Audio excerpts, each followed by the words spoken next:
Hey everyone, it's your favorite gentleman, Marcus Norman of Gentleman Style Podcast Show. And my guest today is Mr. Ethan Dowie, founder and CEO of Indigo Promotions, what he calls a merchandise matchmaking service for iconic brands. And he is joining us on the Gentleman Style Podcast stage today with over his past experience over 5 years.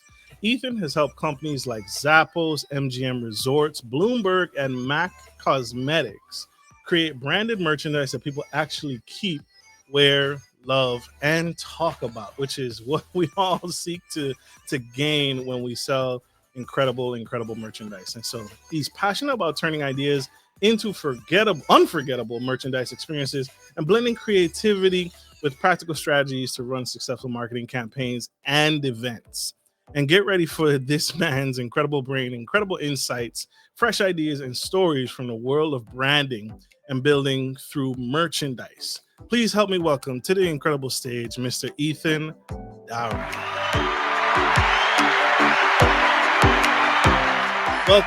Welcome, sir. You are fantastic. Thank you for being here. You're dope, man. You are changing the absolute game.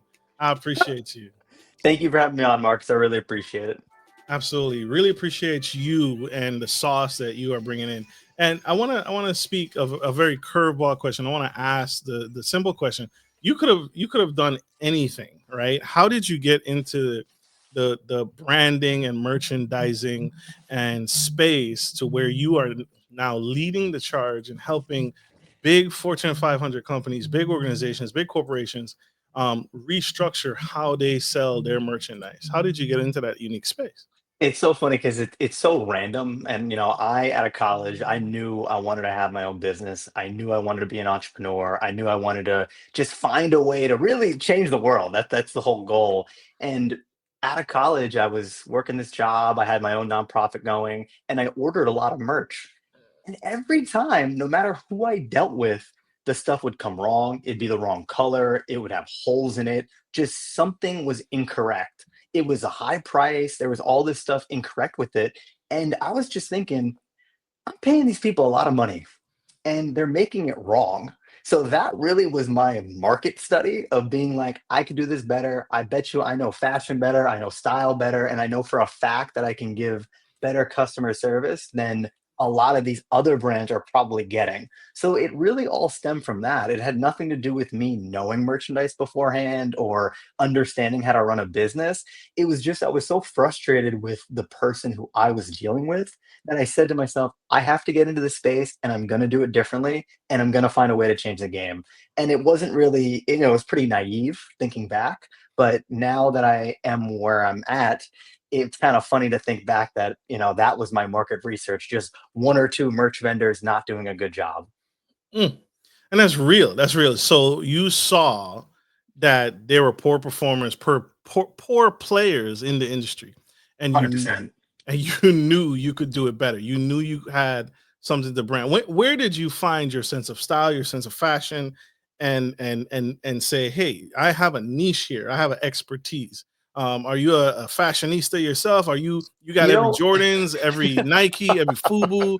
Were you in the beginning, sir? Like, where did you it's develop? funny because no, and I don't think I knew that part wasn't necessary. I look at us as almost like a customer service company that happens to sell merchandise and knows how to do branding. And because we're so good in that area, we could have went off and done anything, but we focus on merchandise and that's what we do, but the customer service comes first. So no, I'm not this fashionista and I'm not a guy who like has every pair of the newest brands and knows all the drops and stuff. I'm actually far from opposite to that. So it is funny when I think about it like that, but I don't think that's necessary to do what we do and to obtain the knowledge that I've been able to obtain over the last 5 years. Absolutely. That makes sense. And because fashion scares me, right? I feel it's so cyclical, right? It goes in cycles, it moves up and down. Today you're 100%. trending to next week you're out of style. I think of the famous shark, right? Fubu, right? Yeah, For us Damon, by yeah. us and Damon Dash and not Damon Dash, Damon from Shark Tank, but and how he entered the fashion industry and now he blew up, but he took advantage of.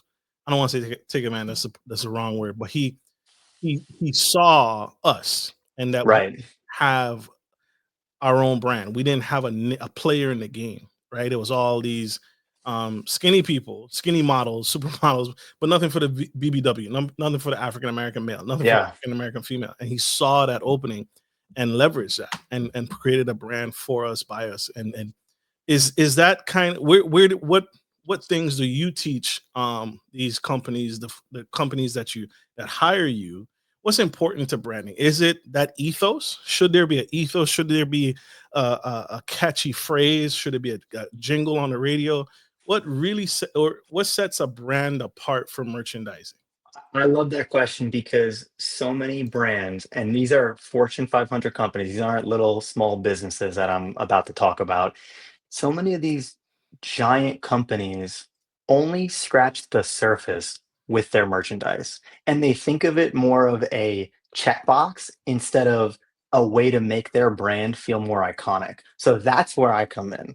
It's people who know that they have to order this stuff, whether it's for events or company branding or to give out to employees and clients, and they're just not doing enough with it so that it will be remembered forever. The uniqueness is really where we've carved out a big spot in the market for what they know us for, of understanding how to make their basic giveaways more unique.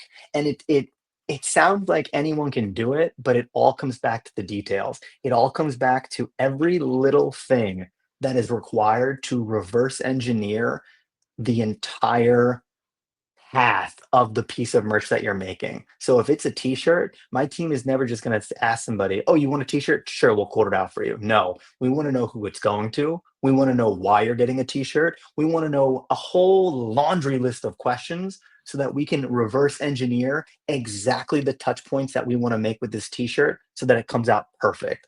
That's where we're different because it, and it comes back to a lot of the stuff that I saw as a client of a merch vendor. It was so transactional. Nothing was transforming my company or my brand. It was just, "Hey, pay me more money and I'll get you your stuff."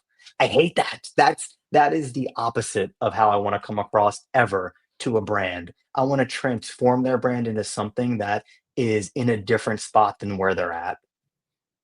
Absolutely. Does everybody have a brand? Do or every should I have a brand before booking an appointment or a consultation with your agency? What is a brand? Do I have a brand? Does the person next to me who's selling potions and lotions have a brand, or that needs to be worked on first prior to getting with you? No, I think everyone has a brand. And I think it's funny because some of the companies that we work with, you wouldn't think of them as a company that orders merchandise that needs to be remembered, right? Like when you think of the Nikes of the world, the Amazons of the world, obviously they need it to be right on track with their brand values and how they see themselves, or else they're going to be like, "Oh, this is way off."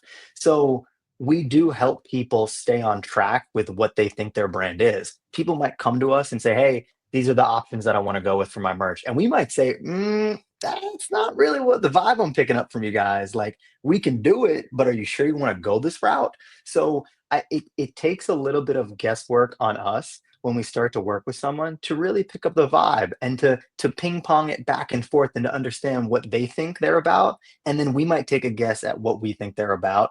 And it slowly over time starts to mold to the point where we get it. We say, "Oh, I understand what Nike wants to order. Oh, I get what this ad agency is going for. I get what MGM Graham wants to do." So little things like that, I think, help people develop their brand over time. And then it's like they're not just getting merch from us, they're getting brand advice. They're understanding how they can better position their products with their end user so that it resonates more. And that's really the whole goal. So whether you feel like you have a strong brand or not, it's something that will be more developed based on the items that you're ordering from us.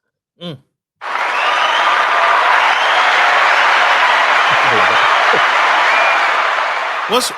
What's one thing? Can you share one thing that can you share another thing? Because you already shared one thing, but can you share another thing that companies are getting wrong in selling merchandise? What are we messing up?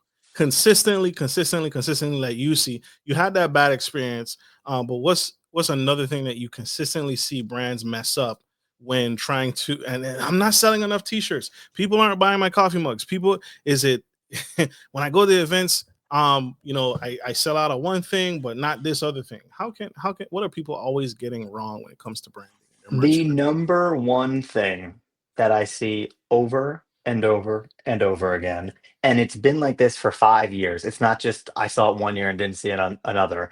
I saw this in 2021 and I see it today. It is always going to be quality over quantity. I have people that come to me and it's always we want the cheapest thing. It's always we have a $10,000 budget and we want to get the most possible bang for our buck. And that's great. And it's great that you're happy with getting more product for the money you're spending. But that is the worst way to go into a project because you're not going to get the most value out of it.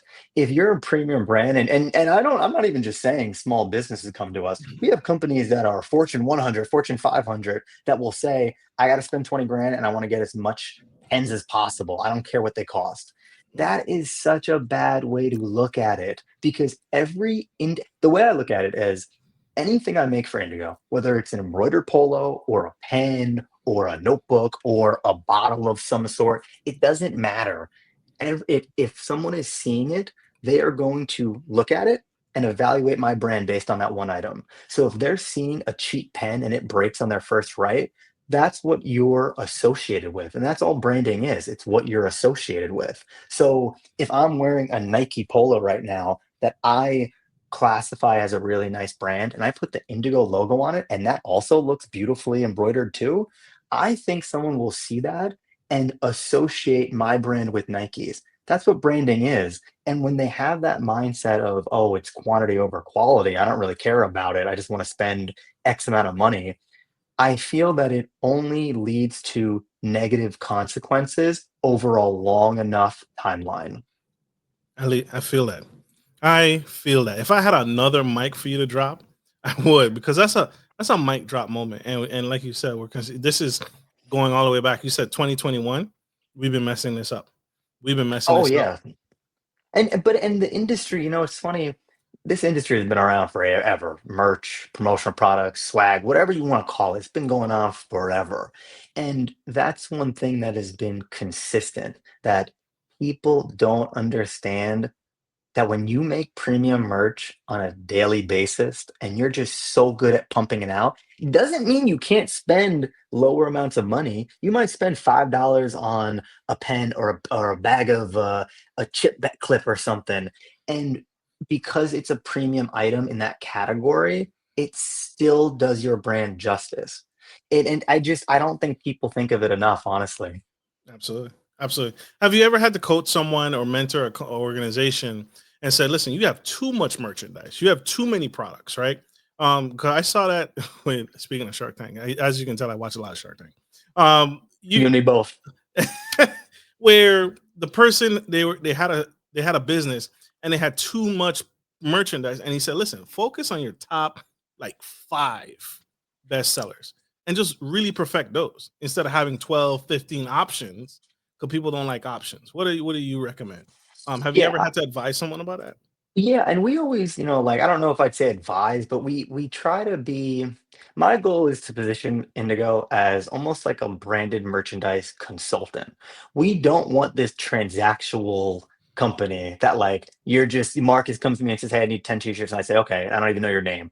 I want to know every single thing about these people so that we can better help their brand and better help their company. So we've had that situation a lot where it just is too complicated. And it's just there's no point of trying to create what they're trying to create. And the only way we get to the bottom of that is by asking as many questions as possible. And in that question-based selling, we start to understand really what their issues are and what they're going for. And then from there, we can say, okay, you want to give 10 items away to your employees for their holiday gift. Well, I don't think they want 10 items. I think they want one really, really nice item. And I would like to see if maybe there's any survey or something we could send out to your company to see what they want. Because I think that's the biggest mistake. They don't ask who the products are going to. They don't ask that audience enough, hey, what do you guys want here? And that alone has made our projects more successful because we're finding out exactly what the people want who are getting the products, and then we make it exactly right for them. So whenever we get to that situation, I always just try to create a friendly back and forth and make them know that, hey, I get what you're going for, I get the vision, but maybe we need to alter the vision a little bit before we get all these items printed and embroidered and sublimated. Absolutely. What I hear, and you said this earlier, what I hear continuously throughout the conversation is customer service. It's Absolutely. knowing, becoming obsessed, right? Almost to a certain degree, like the Amazon Jeff Bezos before he stepped down. Um, he was obsessed with customer satisfaction. What went wrong? Why did you buy this item? Would you buy it again? Would you share it to 10 other people? Would you? And I see the same thing with merchandise. Would you buy this again? Yes or no? Okay, no. Why not? Why won't you recommend this? What was the problem? Well, it had the tag on my neck and it kept scratching my neck. So guess what Hanes did, right? They reshaped their t-shirts, their undershirts, and they removed the tag, and now it's a printed tag to prevent that itching and scratching and tickle at the back of your neck. But you have to become truly customer service oriented. Can you speak to customer service and what that means to you and branding and how important? I don't think we understand the significance of customer service. Even with branding, it's like I see the TikTokers, right? The TikTokers, they're sitting there. Listen, I got this thing on autopilot. 20 orders came in. I print the T-shirt, I mail it out, and that's it. Well, how important is customer service important to brand acknowledgement? That one hits a heartstring for sure because when I started this company, I had not like we had 0. We had 0 clients. I had 0 vendors. I didn't know what I was doing. I just jumped into it and was trying to figure it out along the way. So all I had was that I was really nice to people and I was obsessed with their projects and I was obsessed with talking to them. And it was an overload of me being on top of everything. I didn't have a team behind me. I didn't have anyone helping me. All I had was myself, my cell phone, and a laptop. That's it. I was working at a supply closet year one in 2021 to start this Mm, thing off. really? So for yeah, for real, it was a supply closet of a factory that we used, and actually no clients know that, so that's funny. But I would be in Zoom calls, and my background would be like all these supplies, and people would be like, "Where are you working out of again?" And I'd be like, "Oh, somewhere in New Jersey." Yeah, but Mm, but that's all I had. All I had was me trying to get every single detail out of people in an organized way, and I had to constantly just keep the friendly tone no matter what was said to me, no matter if I was cursed at, no matter if there was a mistake. It didn't matter. It was just, I have to be friendly. I got to lock in these orders so that we can then continue to work on bigger projects. So I think for me, that just having that upstart right away from 2021 all the way to basically 2023 or 2022, midway into 2022, I tell all my employees that look, we are still a small company and we're working with really, really, really big brands that are iconic. We don't have the luxury to not have amazing customer service. That's the bar. That's the minimum. You being nice as heck to people, you being on top of every single detail, that is the only way that we will earn the business of an iconic brand. And I think that will always stay true for us, and that's our brand at the end of the day. And it's fun. Like it's cool that because that's how we are, we have the luxury to work with companies that are way out of our ballpark, way out of our ballpark.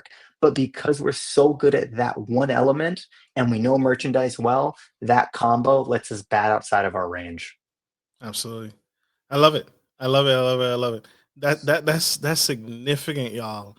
Mr. Ethan, spilling the tea on Gentleman Style Podcast Show to help you, me, we take our brand to the next level. And so that's truly profound. That's significant. I wanna ask a question on, can you share an example of a campaign you created that had an unexpected impact on a particular brand, on your brand, or some a client's brand that you can share? That's a great question. Let me get a good one real quick. My apologies. Let me think for 10 seconds here. Take your time, feel through that. That's it's not easy. That's not easy Oh, I because got a great one. Oh, just got a. I had to think for a second. I was like, what's a fun one I could talk about? We were so one of my top clients is MAC Cosmetics. They're in the Estee Lauder umbrella of brands. And we had a project in 2022 where it was crazy. It was the crazy one. We had to basically make them custom boxes. And the theme of their event, it was all about velvet. So the box had to be draped in velvet all over. The inside had an insert filling where basically something you put products inside. And that had to go inside this giant wooden box. Then we had to take this nice little ribbon and tie it and make it look perfect with an embroidered logo right on the front of the box that said MAC Cosmetic. And it looked perfect, chef's kiss. But it was so funny because it was a really complicated project. I thought I had a good understanding of it beforehand, but then when it got started, all these problems started going wrong. We had to use this specific type of glue to put the velvet on the box accurately, but the issue that kept going wrong was the glue was getting all over the place and it was ruining the velvet. So all of a sudden, we had 20 pieces that we thought were complete, and we're like, "Oh my gosh, we need to redo these completely." So stuff like that kept coming up, and midway through, I was like, "What are we gonna do here? Like, this is a big project, and I don't know really if we can get it to a point where we're making these well enough that it doesn't get glue all over the place and to be done within the client's timeline." Because you cannot, in this industry, you cannot miss a timeline. That is rule Mm, number one. Your timeline is everything. If they say I need it by this date and you say yes, you better get it there or else you're out the door. So from there, we finally got it down. We had a system that would work and the glue wouldn't go all over the place. The boxes all came out amazing. And we put so much sweat equity into that project that it felt like it was a pivotal moment of the company. It felt like if we didn't accomplish this project in a timely fashion and to our clients' liking, it just would have went downhill for some reason. And I remember the moment where it all started coming together and we were all ready to ship out. And it was just like, wow, we're done. But then to your question, we don't know how the client's going to receive it. We don't know if they're going to like it, love it, be like, ah, what is this? The second they got them, I just remember the email I got from my client explaining how the influencers couldn't believe that they went to this high of a level to make sure that the influencers receiving the boxes were happy. And that's it right there. It's that email that says you did a great job and all of our end users are happy. That's what keeps driving us because we don't know if that's gonna be the reception when we're in the middle of a project. We don't there's know if there's one no detail is off. There's no way. there's no updates to the client like, hey, this is where we're at, this is what we're looking at. There's no There is. There we keep okay. them in the loop every step of the way, but even with that, Marcus, there's still when the product's created, there still might be that to look at it and they say, "Oh, I didn't think it would look like this. I don't really like it." You never know when you're gonna Mm, get that from an unboxing. It's terrifying. So just, that was one project that when they all arrived and we got that friendly email back, we were all just like, "Whew, that was amazing." It was a hard project. We got it done. And I feel like their brand impact was all of their influencers were happy and they all wanted more boxes basically. They wanted to be like, "Hey, can I give this to my friend? Can I give this to their friend?" Yada yada yada. So it's just little stuff like that that I feel like makes the most brand impact on our clients and then on our brand as well. that's huge.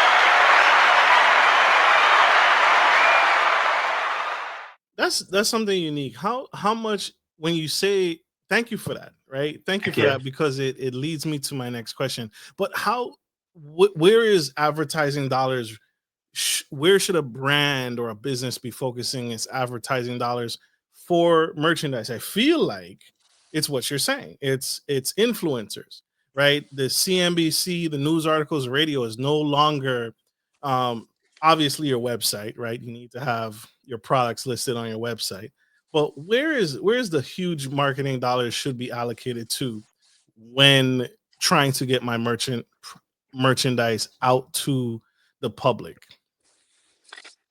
I mean, it depends on every brand. It depends where everybody's at. But what I can speak to is that people, a lot of times, merchandise, when times get hard, it's the first thing that gets cut, unfortunately.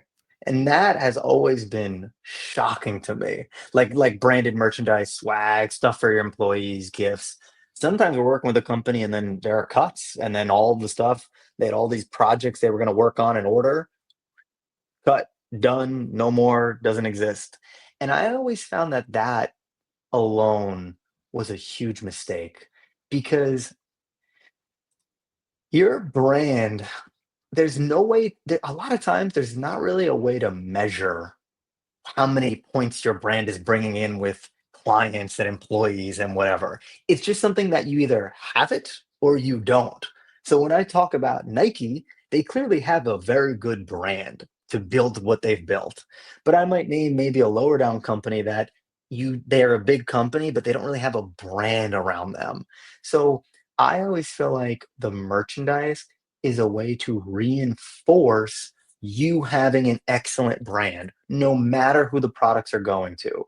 But the fact that your merch is designed well, it looks unique, and people keep it, it gives that iconic element to it. So it's not, I don't think you should go into it with I will spend X amount on my merchandise this year. I'm sure people do that and that's great, but I think you have to consistently buy good merch that is being used in a proactive and good way to not only get more customers, but also keep your employees happy because they're receiving gifts that are going to be used in their daily life, not just something that's going to get chucked out the door. I think that's what it comes down to. It might not be hey, let's get our ROI for X amount of money. It's just let's create cool stuff and hope that this speaks to how good of a brand that we have as a company is. Absolutely. Absolutely.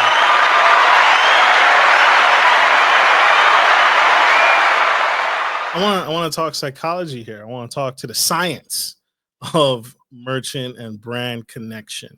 What emotions are there emotions when it comes, or what are the emotional needs that you consistently that consistently show up when matching a merchant to client?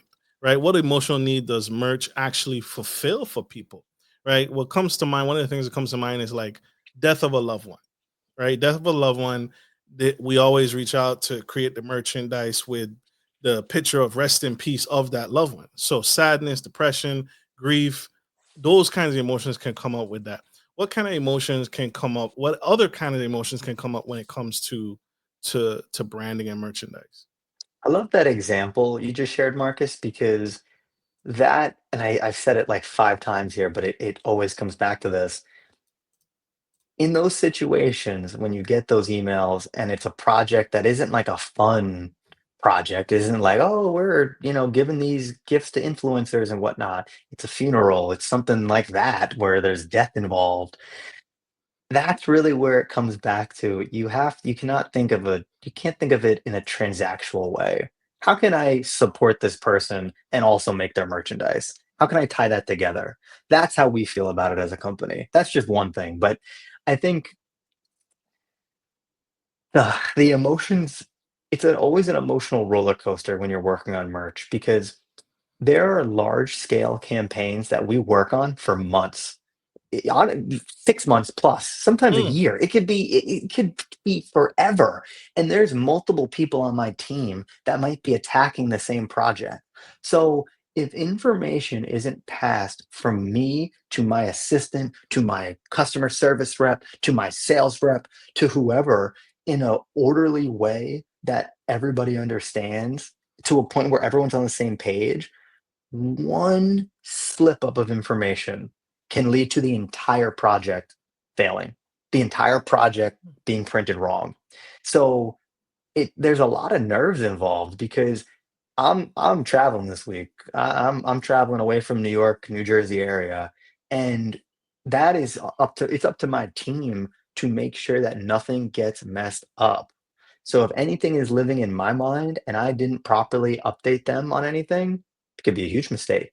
So I used to in the beginning get very nervous during these projects, especially the bigger ones, because there's always that feeling of if you do something wrong or if something isn't prepared properly or if a question isn't asked properly in an organized way, you could have a huge mistake. Big So mistakes. there's so many things that can come up during a merch project that if they aren't addressed early, they will eventually come out and it eventually could be a huge mistake that leads to a project failing. And that is the ultimate just what that's ultimately what we don't want. We don't want anything to go wrong with any project. If anything gets misprinted, it's like we have a death in the family. It's terrible because it just it's a waste. It needs to be consistently good because that's what we believe in at Indigo. Projects that are unique and consistently on time and prepared properly. Absolutely.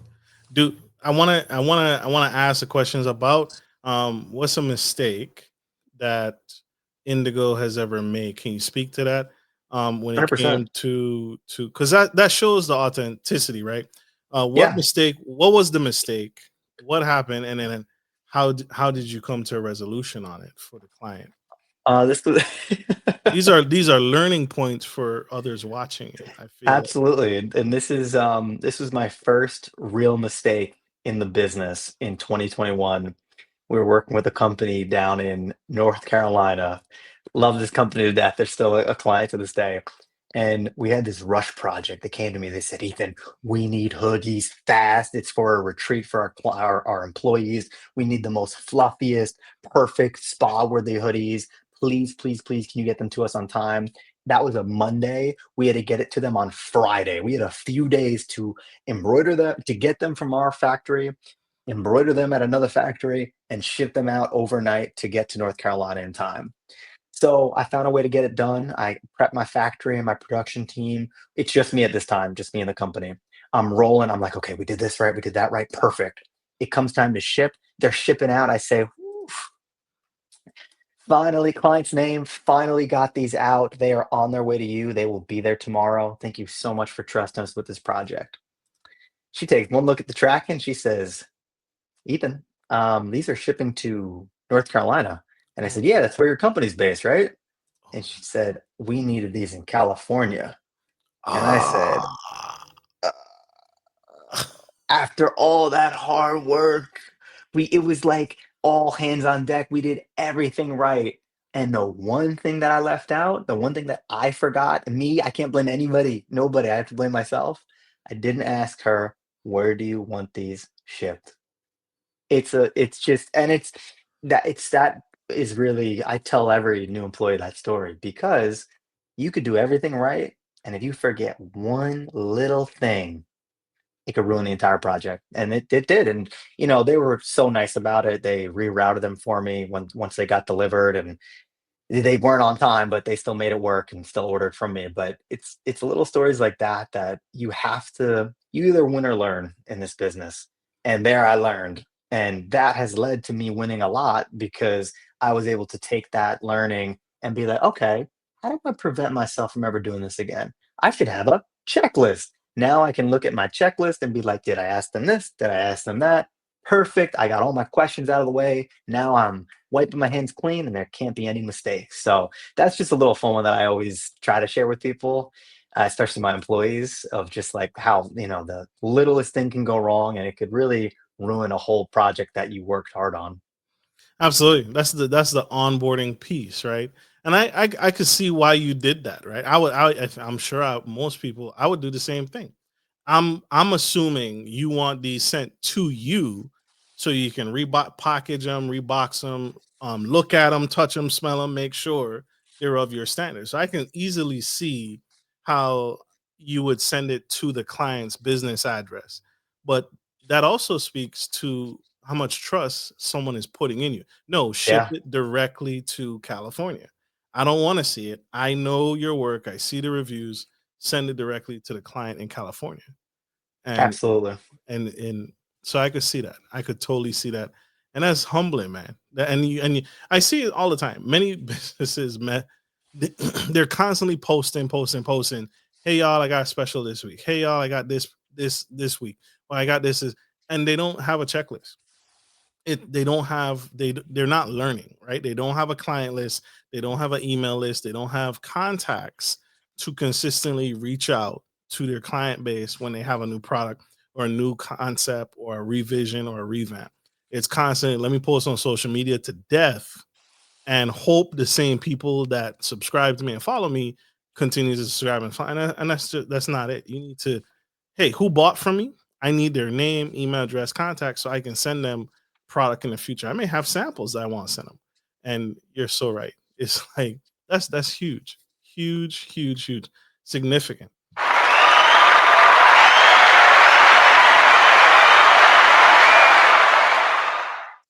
How have you scaled a high touch service based business without losing the personal relationships that win clients over in the initial phase, right? Because that's hard to do. There's a thousand orders that needs to be delivered. A high touch, and I got to deliver all these 1,000 or 10,000. But it's like you don't want to lose that relationship piece in the mix. You still want to render that high customer service. Can you talk about that? It's so funny because I we have tons of vendors as a company, and people who do what I do, you need tons of help from factories worldwide, whether they're overseas or in the US. It doesn't matter where they are. You need tons of factories, tons of production teams, tons of services that you're constantly ordering from and seeking help from. And one thing I always see that I speak about a lot is a lot of teams might care about you when they're, on the smaller side. And then as they grow, they tend to forget the little guy, and they tend to forget the what they tend to forget what got them there to being that big of a company. And they treat people differently, and then it becomes more transactional, and it's not how they used to service you. And because that has happened to me so much in the past and I hate it, I never want us to grow and sacrifice that element of the business.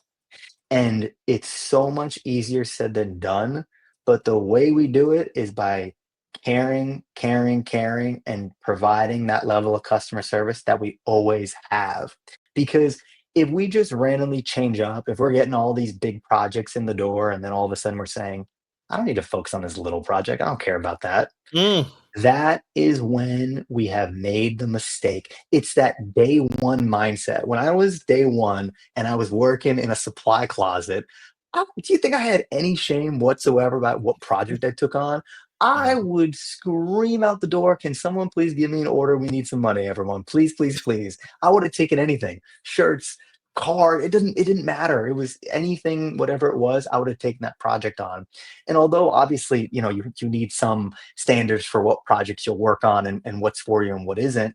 I never forgot that. I never forgot that that's where we started because that was our day one mindset. We need to make sure everyone is happy no matter what their project is, no matter how small or how big. And then if day two ever comes, if I ever get to the point where I'm not think I don't at least acknowledge that's where we started, day two is followed by the end of the company because that's going to be our downfall right there. That's the trend. That's the fall off. That's when it's no longer up and to the right. It's now, hey, you've lost Yes, focus of why you started. You've lost focus absolutely. of the beginning. Huge, major. That's a great point.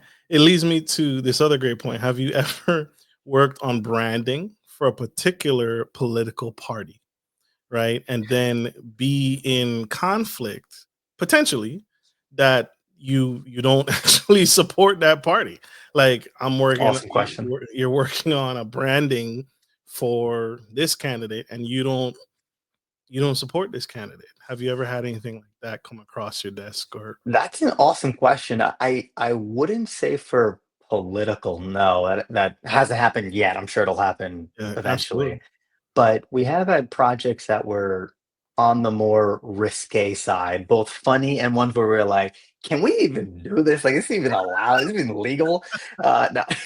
But I think it's funny because some people have these blanket policies of like, oh, this is how we do in this, this is our procedure in this situation.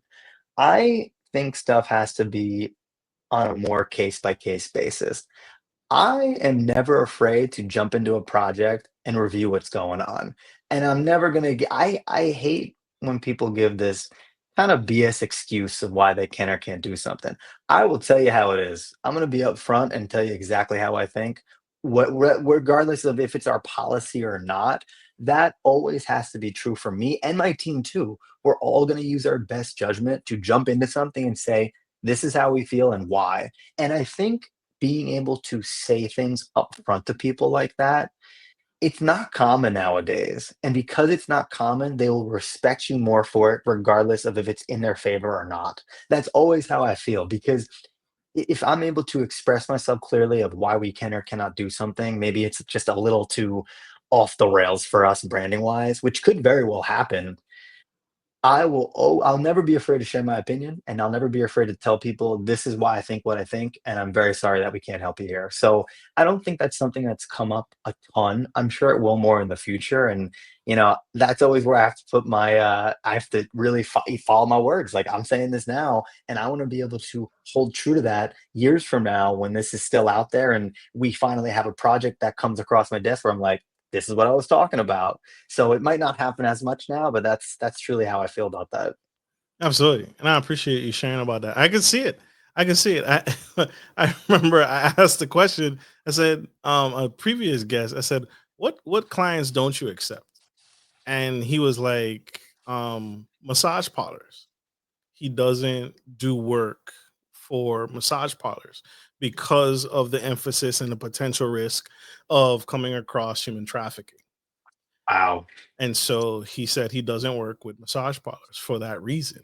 And that's the kind of cross that you have to stand on. Chick-fil-A, stands on their political cross. We don't open on Sundays because we are a Right, Christian-based brand, right? And we don't, none of our staff, none of our team, you won't call in and accidentally see a Chick-fil-A owner open on a Sunday. That's something you have to stand right. by. I could see it too. Like someone reaching out to you, hey, I want to perfect my branding on these dildos or these Yeah, it's just like, lingerie. And it's like, okay, let's recap. Let's recap. So, yeah, anything like that, nothing like that. You said it was risque, but no, anything it was this turned into a very, very cool project. But from the start, we were like, whoa, what the heck? We had Madonna's team contact us last year for these throwback pens that they wanted to do. And these special pens are called action floating pens where you can hold it up and when you turn it, something is happening on the pen. So like it might be maybe a car is here, maybe it's a Ferrari, and then the Ferrari is zooming away when you flip it down. Really cool pen. What they wanted to do is they wanted Madonna to be fully clothed when you are holding her upright and then you flip it and her dress flies off. So of course I'm seeing this and I'm saying, I have never come across anything like this before. What on earth? And I think it was kind of a cool bonding moment for my team because we're all just like, are we really working on Madonna's naked pens right now? Like what the heck? So I mean that was one risque one that came up that we were just like, this is so ridiculous, but so cool at the same time. And then the funniest part is you have to constantly explain it to like the more people you get involved in the project, you gotta re-explain what's going on here because someone's just gonna come across and be like, is that Madonna? Is she naked? What's going on here? So that was a funny one because of how many times we had to repeat the information. And we actually were able to get them printed and get everything going to a point where her team liked them. And we had this cool order that was going on during her tour that we were able to get done last year. shout out, man. That's incredible. Taking no prisoners. We working it all, man. That's big kudos to you, brother. That's huge. That is huge right there.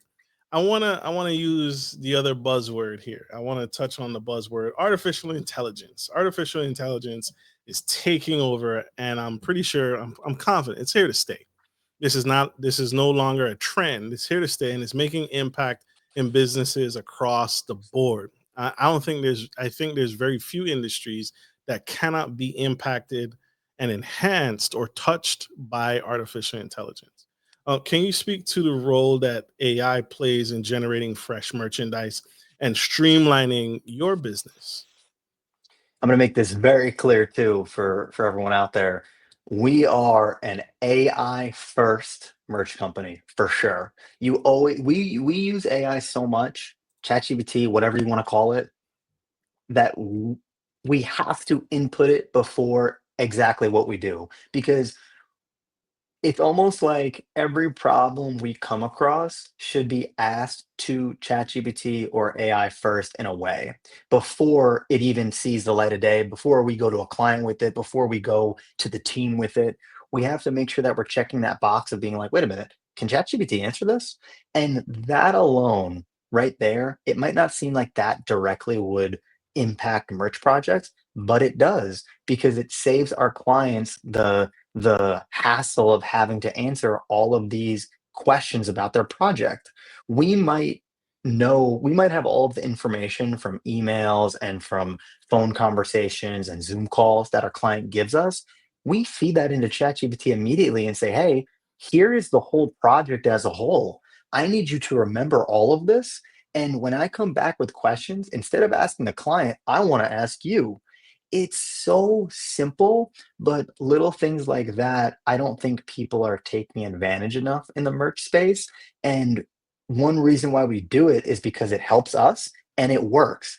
Everybody is being helped involved that's in the equation. So that alone is just a low hanging fruit way we use it. But over time, I'd say for the next couple of years, the compounding of difference in merch projects that is going to be made based on the advancement of AI is going to be insane. It is going to allow companies who only have merch companies specifically, who only have one person, who only have 5 people, 10 people, to feel like they have 100 people working for them. And that is the scary part. If I had this back in 2021, I might not need as many employees as I have now or need now. So I just looking at it as us being AI first and able to use AI in a bunch of different ways that other maybe merch companies don't know about or don't realize is a huge opportunity. It sets us apart and it allows us to constantly educate us in the space so that we're educating our clients in better ways to carry out their projects. Love it. Love it. And that's fair. He's not sugarcoating it. He's not hiding it, right? We integrate artificial intelligence into how they operate and how they function. And he's not hiding it. How do you using with that said, speaking of technologies and the future, how do you future proof a brand in a culture of constant reinvention? Does ChatGPT or Copilot or whatever chat platform you want to use, do you ever ask that question, and how do you continue that brand long after I'm gone, right? The original founder came up with this idea, but how do you think decades into the future, is this going to be a viable product? Are people going to still want this, or is it going to take one political shift, one Malcolm X march, or Martin Luther King riot, or whatever, going to now shift the paradigm? How do you future proof a brand and keep the brand consistently in the front of people's thoughts and minds? I love that question. I absolutely love that question because your brand, whether it's a person or a business or a thing, whatever, product doesn't matter, is unique to you. If I'm talking the brand of Ethan Dowie, it might be similar to the brand of Indigo Promotions, but they're two different things. I have my own distinctive brand associated with myself, and AI will never replace that, but it will reinforce it and it will enhance it. And I'll have more ways of staying true to my brand as a person or my brand as Indigo Promotions. So I think it all comes back to figuring out how you can be as consistent as possible with what you're trying to put out to the world. Because if you're putting out all this stuff that doesn't align with what you want your brand to be and it's confusing, there's no way for it to align and be reinforced by AI and all this stuff, that's when you lose. That's when you lose right there. But if you can find a way to express clearly what your brand is, and then look up all the ways of how AI can reinforce that, it's not going to take over your brand, or it's not going to take over your product, or it's not going to leave you out to hang when there is a trend change or there's a political change or something like that. It's going to find ways so that when there is a change, you find a way to make your product better. And I think that's where people need to look more into. How do you make sure you have this entire lineup of products that can consistently get better and better and better and never stop getting better? A lot of it is gonna be how you use AI, in my opinion. Absolutely. I know there's a lot of pushback because people are AI is a buzzword because it has a negative stigma to it that people try to attach to it. Is, oh, you're replacing me. Your team, they could be replaced by AI because all you need to do is, like you said, I incorporate it into our business. And hey, why do I need this assistant? Why do I need this secretary? Why do I need this person or that person on my team? I can simply have chat GPT. One of the things that I'm excited for, and I imagine I'll be investing in that future, is I think it's ChatGPT created a platform called Operator, and someone actually tested it. Now it's expensive. It's like $200 $300 a month, but Operator is, no kidding, not only asking AI to do something and answer a question, but it's actually going to perform the function.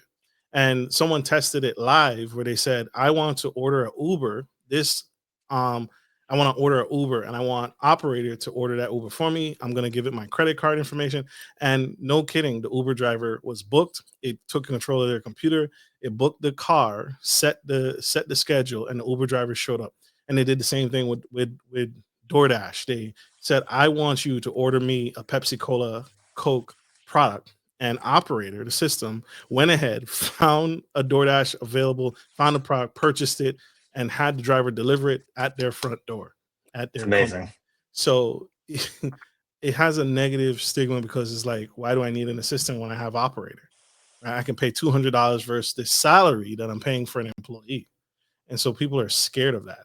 Should we be scared of integration? Should others rethink how they're considering artificial intelligence in their brand? I think you should be scared if you're not willing to put in the work. I've over the last, I don't know, 2, 3 years, however long, this revolution, this AI revolution has been going on, my team and I have been educating ourselves, and the biggest that's where the biggest advantage comes into play. I know people, merch companies aren't putting in the time that I am and my team is with ChatGPT and AI and all these integrations and stuff. And because of that, I think everyone's role is more secure in a way because they have this foundational knowledge of AI and ChatGPT that other people aren't going to have. So when and that's always the classic debate. It's, oh, this is going to replace X, Y, and Z. Or if you're X, Y, and Z, how do you find a way to make yourself irreplaceable based on the knowledge that you've obtained by using these different AI platforms? And I think that's really the biggest thing. It's make yourself irreplaceable by using it to such an amazing level that no one can tell you otherwise. No one can tell you that you are being replaced because of whatever. That's real. That's real. I love the forward thinking, man. I love the foresight and the wisdom that you're conveying. You it's almost cocky, like you should be nervous that your job is on the line. You should be thinking about, hey, make sure you're working hard because this is getting cheaper, and this item or this agency or this software is getting more cost effective for me. So you should.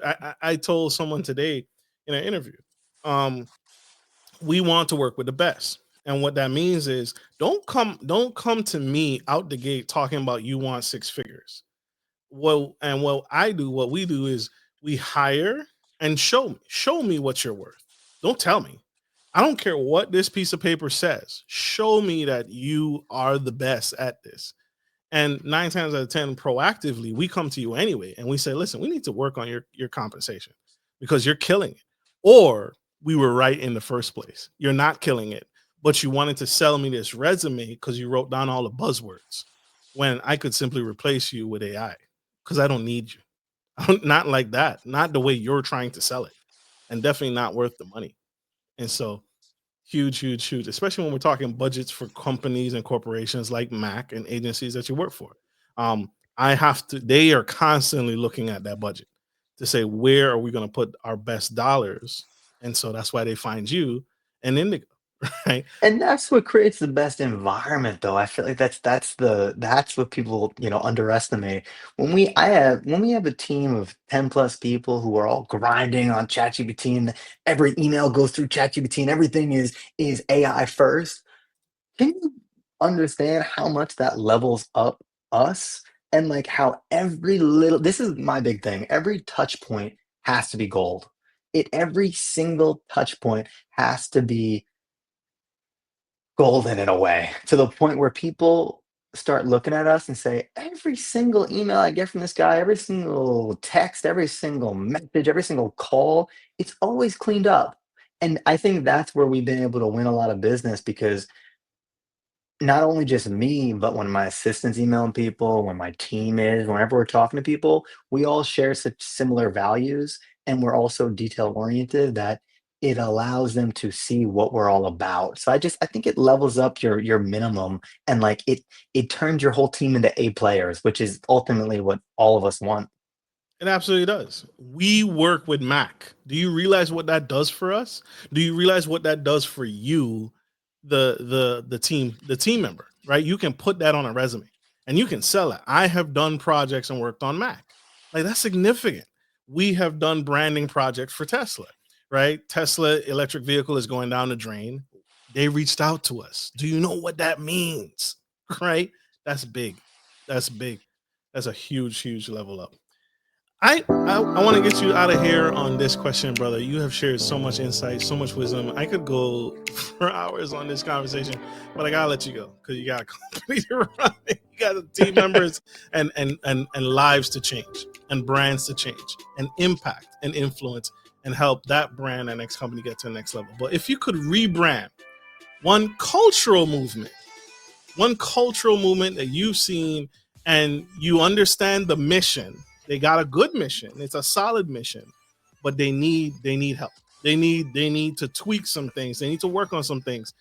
What would be one rebrand on one cultural movement that you would want to, if money was no option, budget was no option, everybody's getting paid, you're getting paid, and money was not an issue, what would that project be? You could rebrand one cultural Oh, movement. what an awesome question. Let me think. Oh, what an awesome question. In today's day and age, I think one brand that has been getting a lot of hate lately, and I am a big fan of this brand, is Star Wars and Disney. Ooh. I think there is so much merch that they already do, but there's probably so much being wasted. And I would love to come in there and just be like, guys, I'm a huge fan. I've watched you all since I was in diapers. And this is my moment to be able to really preach here and show you what I think the items are that you should be making and selling and gifting here, and just make them a whole brand map of this is what you should be doing with each element of your merchandise. I would love to come in there and just try to change the narrative that is kind of happening right now, and just try to put my 2 cents in of how I would even possibly fix that to make it a little more positive. That would be one huge brand that I would love to work with, and I think we could do so many cool things there. That would I want that for you. I'm I rooting appreciate for that. you. That's no, that's significant, especially ever since they picked up Marvel and Disney bought Marvel and DC. They're trying to bounce back, right? The thing with Jonathan Majors, I think Black Adam didn't do well, and then like you said, Star Wars, they keep revamping, and I think that's what they're just doing at this point. They're just let's push it out as much as Yes. possible, but there's no longer a storyline. Let's just push it out because we know we're going to sell. Let's get it out there, and not an actual strategy behind it. and they're not hitting the other end user. Their audience is so passionate. When you have a passionate audience, you have to really like you got to make sure you're making stuff that resonates with them. And whether it's, the shows and the movies or the merch, obviously it all has to align, but I know that I could come in, handle their merch and make sure that it delivers to the audience that I know what they want because I'm one of them. So that'd be one of the biggest things for me for sure. Absolutely. So shameless plug. Yeah, right. Better Absolutely. DM on Instagram, everybody from Disney on there. Absolutely. How can people connect with you, brother? How can people learn more? How can people set up that conversation with you and your team? Yep. So if anyone needs a whole, branded merch revamp of any kind, if you need a quick consultation, 30 minutes to figure out where you're at and where you want to be, easiest way, DM me on Instagram, just DM me merch and my team will take care of the rest. They'll know what to do. You can email me, ethan@indigopromos.com, and our website is www.indigopromos.com. Love it. Love it. Love it. Connect, y'all. You got no more excuses. If your brand is in the tank or on the way to the tank, reach out. You have no more excuses to take your company, your brand to the next level. Absolutely. Absolutely. All right, y'all. We got to get this incredible gentleman, Mr. Ethan, out of here. We are out of time. But we'd love to have him back on the show, and we'd love to bring him back because this is phenomenal. This is phenomenal work, what he's doing. And he's actually changing the paradigm and shifting things for the better. All right, y'all.